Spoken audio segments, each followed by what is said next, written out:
Our game's called Sure Footing. It's a single and multiplayer, kind of infinite running platforming game, trying to take a mishmash of a number of influences we've got from kind of classic traditional platformers as well as kind of more contemporary, particularly kind of mobile-driven games, and bringing it to, first of all, we're on PC, where we are right now. We're on Steam just now, and we're going to be rolling out on consoles very early next year, currently for the Nintendo Switch and also on the Xbox One.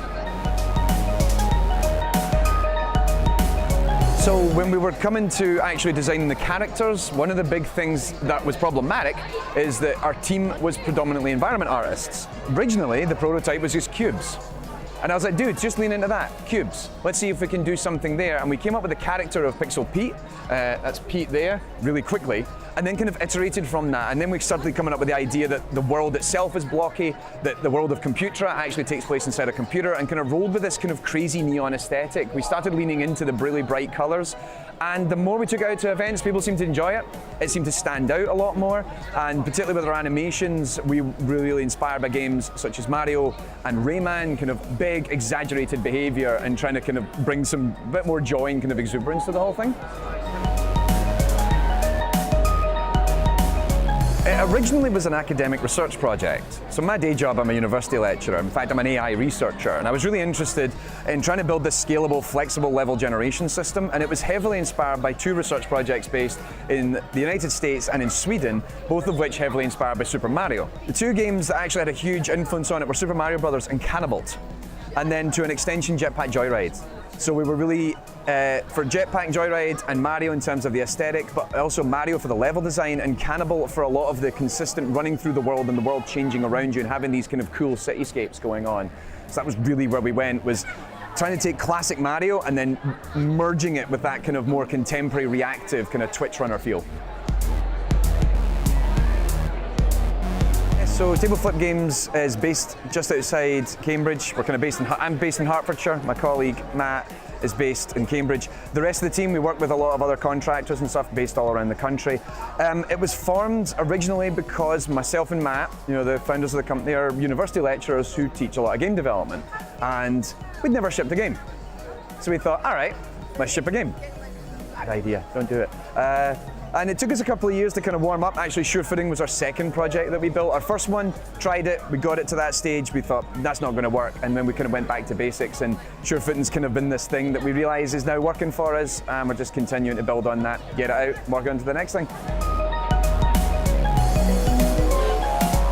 So I think it's really important. I do it in a number of capacities. So I'm a STEM ambassador, so I go out and give a lot of talks at events like this, at schools.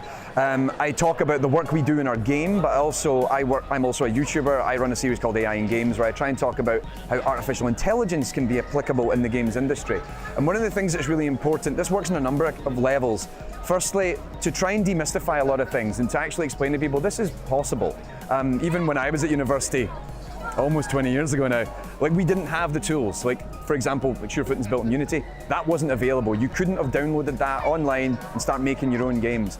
But also at times, people don't have the expertise or have the knowledge or the confidence to kind of go forward into this kind of environment. And that's really important when you're dealing with marginalized communities, particularly also when you're dealing with a lot of young women who are perhaps considered, you know, maybe they're given guidance to go elsewhere when they certainly have that skill and potential to come and work in this industry. And all it takes is for someone to turn around and go, you clearly have what it takes to come and work in this field. So let's give them that encouragement when they need it most. So far it's been pretty good. It's terrifying when you're finally releasing a game out into the wider world and you have no control over it at that point. It's great when we're here, something breaks, I'm like, don't worry, I can help out.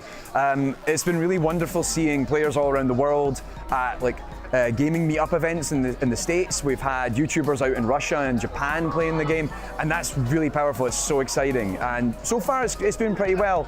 Right now, what we're hearing a lot from people when they come by and they see it is this coming to console? I want to play this on console, I want to play this on mobile. I'm like, I'm going as fast as I can. So far so good. I'm just looking forward to just getting it out there to more and more people over the next year. I have flipped several tables. I also got into trouble more than once for flipping a table. Table flip actually came in part because I flipped a table once while giving a lecture. And there was a neighboring lecture going on in the other room. The lecturer in that room wasn't all that happy with me.